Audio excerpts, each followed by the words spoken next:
नमस्ते दोस्तों, चैनल पर आपका फिर से स्वागत है।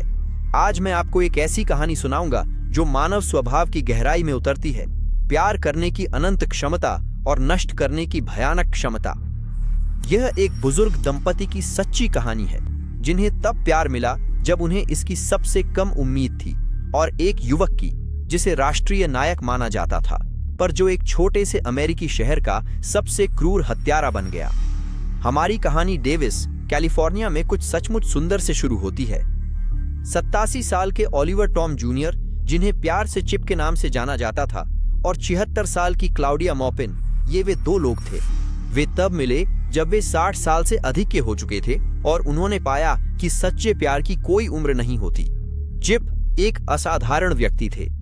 द्वितीय विश्व युद्ध के सम्मानित अनुभवी, वे संघर्ष की भयावहता से बचे और वकील के रूप में एक मजबूत करियर बनाने के लिए वापस लौटे। 87 साल की उम्र में भी वह उसी जुनून और समर्पण से अपना पेशा करते थे जैसा हमेशा से करते आए थे। उनकी ऊर्जा संक्रामक थी। वहीं क्लाउडिया आधुनिक नारी स्वतंत्रता की प्रतीक थीं। 76 साल की उम्र में वह अपनी आरामदायक सेवानिवृत्ति का आनंद ले रही थीं, जो उन्होंने दशकों की कड़ी मेहनत और स्मार्ट रणनीतिक निवेश से हासिल की थी।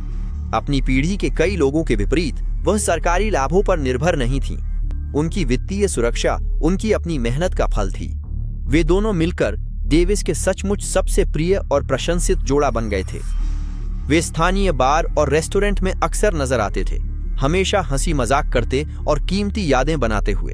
लेकिन स्थानीय चर्च में ही वे समुदाय के सितारों के रूप में वास्तव में चमकते थे। चिप संस्थापक सदस्य थे और नियमित रूप से बैंड में बजाते थे। दोनों सामुदायिक सेवा समूहों में सक्रिय रूप से भाग लेते थे, युवाओं को रिश्तों, करियर और सामान्य जीवन पर सलाह देते थे। वे इस बात का जीता जागता सबूत थे कि खुशी पाने में कभी देर नहीं होती। डेविस जैसे छोटे समुदायों में कुछ अनुपस्थितियां आकाश में सूरज की उपस्थिति से भी तेजी से देखी जाती है, और अगर कुछ तुरंत महसूस किया जाता तो वह यह था कि जब चिप और क्लाउडिया अपनी जगह पर नहीं होते थे।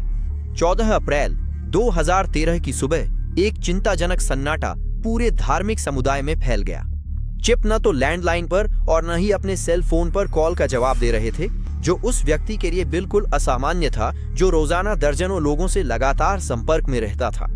बिना जवाब के वॉइस मैसेज जमा हो रहे थे, जिससे बढ़ती चिंता पैदा हो रही थी।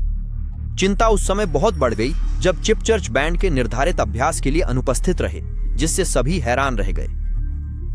यह उनके लिए एक पवित्र गतिविधि थी जिसे वे बिना किसी पूर्व सूचना के कभी नहीं छोड़ते। यह महसूस करते हुए कि कुछ बहुत गलत था, मंडली के सदस्यों ने सामूहिक अंतर्ज्ञान से प्रेरित होकर करीबी परिवार के सदस्यों को फोन करना शुरू कर दिया।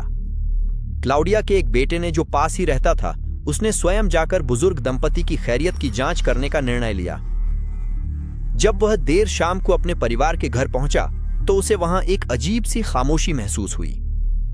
उसने लगातार मुख्य दरवाजा खटखटाया, जोर जोर से अपने माता पिता का नाम पुकारा, लेकिन उसे केवल मौत जैसे सन्नाटे का सामना करना पड़ा। उसने घर की जांच करने का फैसला किया, और इसी दौरान उसने एक ऐसी खोज की जिससे उसकी जिंदगी हमेशा के लिए बदल जाएगी। एक बगल की खिड़की खुली हुई थी, लेकिन कीड़ों से बचाव के लिए लगाई गई जाली को जानबूझकर काट दिया गया था। कमरा अर्ध अंधेरा था, फिर भी बिस्तर पर भयानक वस्तु को उजागर करने के लिए पर्याप्त प्राकृतिक प्रकाश था। सबसे पहले पहुंचे अधिकारियों को मिला दृश्य अनुभवी जांचकर्ताओं को भी चौंका देने वाला था। हर पीड़ित पर ब्लेड से किए गए 50 से ज्यादा गहरे घाव गिने गए। चादरें जमे हुए खून से पूरी तरह भीगी हुई थीं। दीवारें किसी डरावनी पेंटिंग की तरह लाल छींटों से भरी थीं। ये वार बिना सोचे समझे या हताशा में नहीं किए गए थे। ये आक्रमण मेथोडिकल और सिस्टमैटिक थे, जिन्हें पूरे शरीर पर, पैरों से लेकर सिर तक बड़ी योजना के साथ किया गया था। इस तरह का पैटर्न आमतौर पर गहरी व्यक्तिगत दुश्मनी की ओर इशारा करता है, लेकिन यह बात मामले को और भी उलझा रही थी, क्योंकि चिप और क्लाउडिया का कोई दुश्मन नहीं था। पीड़ितों की सिर्फ हत्या नहीं की गई थी, उन्हें योजनाबद्ध तरीके से तड़पाया गया था। अपराधी की विकृत मानसिकता का एक भयानक प्रदर्शन करते हुए दोनों के धड़ को खोला गया था और शरीरों में अजीबोगरीब चीजें डाली गई थीं। क्लाउडिया के पेट में एक सेल फोन, चिप के शरीर में एक कांच का प्याला। यह विरोधाभास जांचकर्ताओं को हैरान कर रहा था। पीड़ितों के खिलाफ अत्यधिक हिंसा के बावजूद घर पूरी तरह से व्यवस्थित था। तलाशी, तोड़फोड़ या किसी खास चीज की तलाश के कोई निशान नहीं थे। कीमती सामानों को छुआ तक नहीं गया था। चिप का बटुआ और क्लाउडिया का पर्स ठीक वहीं थे जहां वे हमेशा रहते थे। चोरी की आशंका को तुरंत खारिज कर दिया गया। सबसे परेशान करने वाली बात यह थी कि अपराधी की पहचान के लिए कोई भौतिक सबूत नहीं था। काफी मात्रा में खून और अपराधी द्वारा घटनास्थल पर स्पष्ट रूप से बिताए गए समय के बावजूद कोई पैरों के निशान, उंगलियों के निशान या कोई आनुवंशिक सामग्री नहीं मिली। स्थानीय पुलिस ने FBI से सहायता मांगी। विशेषज्ञ संघीय एजेंटों ने अत्याधुनिक उपकरणों का उपयोग कर कई दिनों तक घर की बहुत सावधानी से जांच पड़ताल की। यह हैरानी की बात थी कि तकनीकी संसाधनों में बेहतर होने के बावजूद भी वे खाली हाथ लौट आए। संदिग्ध लोगों की एक विस्तृत सूची बनाई गई। करीबी और दूर के सभी रिश्तेदारों, स्थानीय पड़ोसियों और धार्मिक समुदाय के सदस्यों से विस्तृत पूछताछ की गई और उनकी पृष्ठभूमि की जांच की गई, लेकिन कोई विवादास्पद वसीयत, महत्वपूर्ण जीवन बीमा, बकाया कर्ज या कोई जात दुश्मन नहीं पाया गया। मकसद पूरी तरह से समझ से बाहर था। इसे समझना बेहद मुश्किल था। कई महीनों की गहन जांच के बाद भी कोई ठोस नतीजा नहीं निकला। मामला अनिच्छा से बंद कर दिया गया।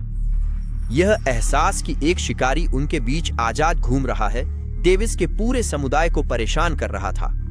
हत्याओं के 2 महीने बाद जब जांच पूरी तरह से एक पूर्ण गतिरोध पर पहुंच चुकी थी, तब एक अप्रत्याशित फोन कॉल ने मामले की दिशा को पूरी तरह से बदल दिया।